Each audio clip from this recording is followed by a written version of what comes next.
It all started on a quiet Saturday morning, the kind where you just want to relax, maybe binge a few shows, sip some coffee, and not deal with anyone's drama. But of course, that didn't happen. Instead, I found myself standing at my front door, face to face with Karen. Yes, that Karen, and her unemployed, uninvited brother, who she somehow believed had every right to move into my house, without asking, without warning, and definitely without my permission. Now, I try to be a good neighbor, I really do. I've helped her carry groceries, watched her dog when she went on vacation, and even let her vent about her HOA complaints more times than I can count. But this crossed a line. Her brother had lost his job recently, and instead of finding him a place to stay, or, letting him live with her asterisk, she decided my guest room was up for grabs. The way she talked, you'd think she owned my place. When I calmly told her that it wasn't happening, that I wasn't comfortable letting a man I barely knew move into my home, she flipped. Instantly, I went from being a kind and understanding neighbor to hostile and unsafe. The next thing I knew, she was on her phone, pacing my porch, saying loud enough for my whole street to hear, yes, I'm calling 911. He's acting aggressive and unstable. I couldn't believe it. I stood there stunned, trying to figure out how this had escalated so fast. She looked me dead in the eye, almost daring me to stop her. I kept thinking, there's no way this is actually happening. But it was. The police showed up minutes later. And what happened next? Let's just say, it turned my world upside down. You won't believe what she told the cops, and why I ended up in handcuffs, standing in my own driveway, for refusing to let her brother live in my house. When the police arrived, everything felt surreal. I tried to explain the situation calmly, how Karen showed up uninvited, how I had every right to decide who lives in my house, and how her brother wasn't welcome. But Karen's version of the story was completely different. She told the officers I was threatening her and her brother, making me sound like the bad guy. It was like she had rehearsed every word, knowing exactly what to say to get me in trouble. I could feel the tension rising as the officers looked between us, trying to figure out what was real. It didn't help that Karen's brother stood quietly beside her, not saying much but clearly watching everything. I'd never met him before that morning, but from what I'd heard from neighbors, he had been out of work for months, drifting from place to place, and causing a bit of trouble here and there. That made me even more certain I couldn't just let him move in. The officers asked if I wanted to press charges for trespassing, but I didn't want it to escalate. I just wanted Karen and her brother to leave and for things to go back to normal. But Karen had other plans. Before I knew it, she was saying I was harassing her, that I had yelled at her and made her feel unsafe. I was shocked because all I'd done was say no. The whole situation felt like it was spiraling out of control. I kept thinking, how did setting a simple boundary turn into me getting arrested? The officers handcuffed me and led me to their car, and the neighbors were staring, whispering, some even filming. I tried to stay calm, but inside I was furious and confused. What was supposed to be a private disagreement turned into a public nightmare, and the worst part, I still didn't know what Karen planned next. Would her brother really move in without my say? Or was this just the beginning of something much bigger? The questions kept piling up, and I was stuck in the middle of a story I never wanted to be part of. After that day, things only got more complicated. Karen didn't just disappear. She started showing up more often, sometimes with her brother, sometimes alone, always pushing the boundaries. It felt like every time I turned around, there was a new problem. The simple act of saying no had somehow opened a door I couldn't close. I heard from neighbors that Karen had been telling her side of the story too, painting me as unreasonable and cold. It was frustrating because all I wanted was to protect my home, my space, something that felt completely normal. But Karen's words seemed to twist everything. Suddenly, I wasn't just the homeowner standing firm. I was the villain in this neighborhood drama. Meanwhile, Her brother kept popping up in places around the block. I didn't know much about him, but the rumors weren't good. Stories about past jobs lost, arguments with family, and some trouble with local authorities. I wasn't comfortable with him being close to my property, let alone living there. But Karen insisted I was being harsh and unsupportive. She said everyone deserves a second chance, that I should help her family in their time of need. On top of all that, the police visit left a mark. Even though I wasn't charged with anything serious, the fact that I was arrested on my own property because of a misunderstanding made me question how far Karen was willing to go. I started wondering if she had an agenda, if this was about more than just her brother needing a place to stay. Was she trying to push me out? Or was it about control, making me back down and let them take over? I felt stuck between protecting my home and dealing with a neighbor who wasn't backing down. Every conversation with Karen became a game of strategy, with unspoken threats lurking beneath polite words. And all the while, the neighborhood watched, waiting to see how it would end. But I still had no idea how deep this conflict would go, or what it might cost me in the end. Things kept escalating faster than I could handle. Karen wasn't just dropping by anymore. She started showing up late at night, knocking on my door when I was trying to sleep, demanding answers about why her brother couldn't move in.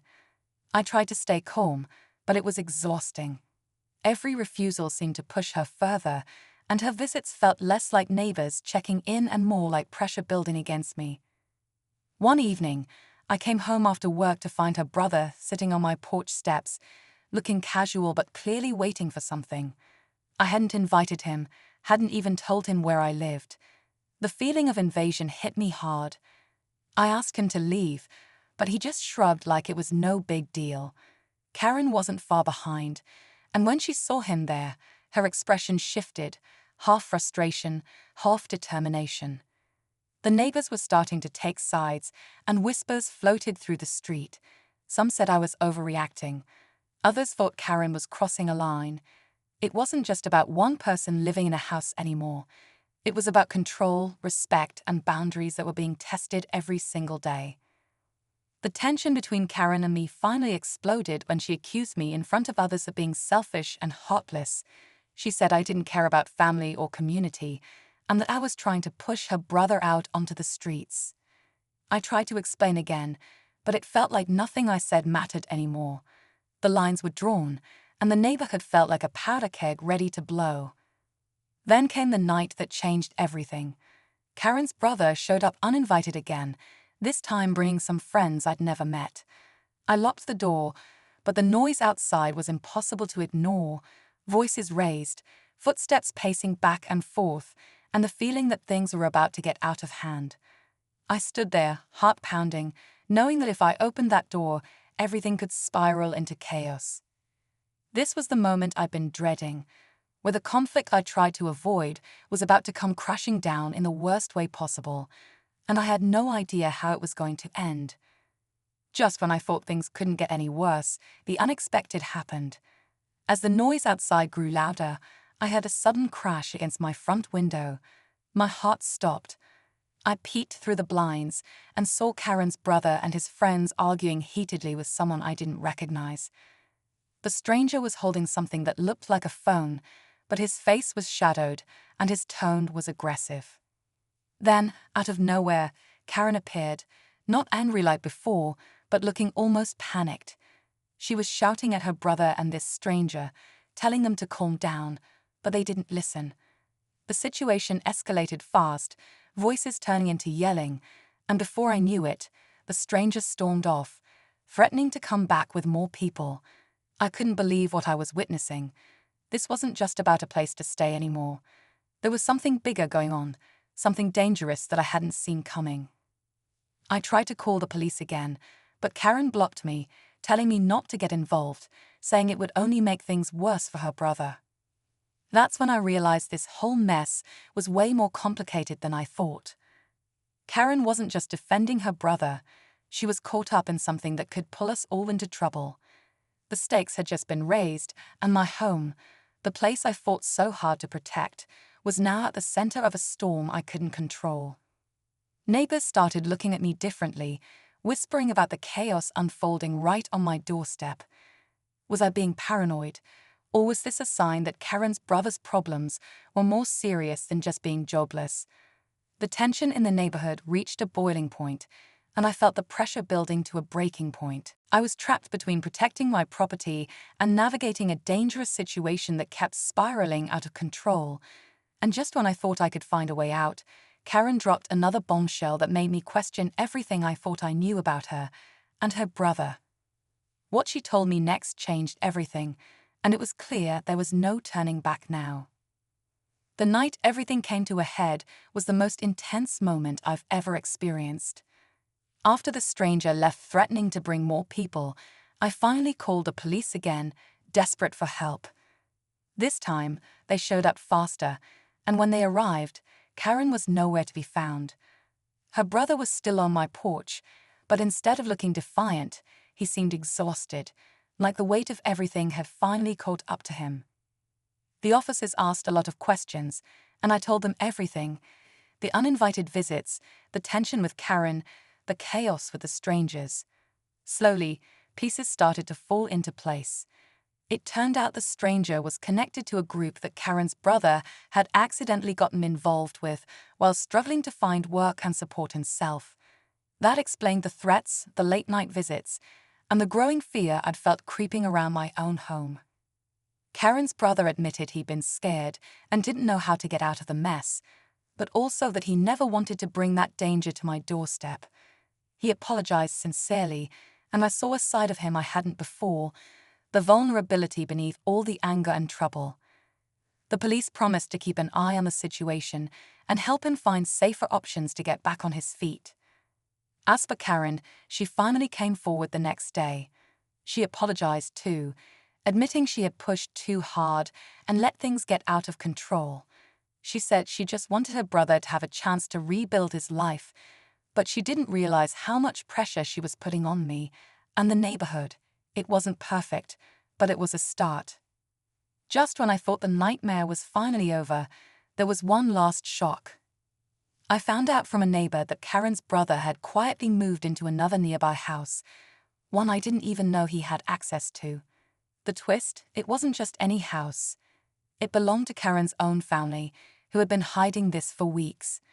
The whole time, I had been fighting a battle over a home he never truly needed to live in, my house. That revelation hit me hard. It made me question everything about trust, boundaries, and what people will do when they feel cornered. The story wasn't just about one stubborn neighbor anymore. It was about the tangled ties of family, desperation, and the fine line between standing your ground and understanding someone else's fight. And honestly, it left me wondering what would happen next. After everything settled, I took some time to reflect on what had happened. It was clear that the conflict wasn't just about me saying no. It was about boundaries, respect, and understanding how far desperation can push people. Karen's brother was struggling, yes, but trying to force his way into my home only made things worse for everyone. At the same time, I realized I could have handled some moments differently, maybe with a bit more empathy, even when it felt like my space was being invaded. The neighborhood slowly returned to normal, but things had changed. Karen and I started having more honest conversations, not the angry, confrontational kind, but real talks about expectations and respect. She apologized again for putting me in such a tough spot, and I acknowledged that family struggles can be complicated. It wasn't easy, but we found a way to coexist peacefully. As for her brother, he began working with local support services to get back on his feet. The police stayed involved just enough to make sure things didn't spiral again. Knowing that the danger had passed gave me some relief, but I also knew I needed to stay cautious. Looking back, this whole experience taught me the importance of standing firm on your rights. Your home is your sanctuary, and no one should feel entitled to it without your permission. But it also reminded me to be mindful of what others are going through, even when it's hard to see beyond the surface. At the end of the day, boundaries aren't just about locking doors or saying no. They're about protecting your peace while trying to keep compassion alive. This story was messy, frustrating, and tense, But it was also a reminder that sometimes the hardest conflicts come from trying to balance kindness with self-respect. And maybe, just maybe, that's the real challenge in any neighbor drama. Thanks for sticking with me through this crazy story. If you've ever dealt with tough neighbors or family drama, drop your thoughts in the comments. I'd love to hear how you handled it.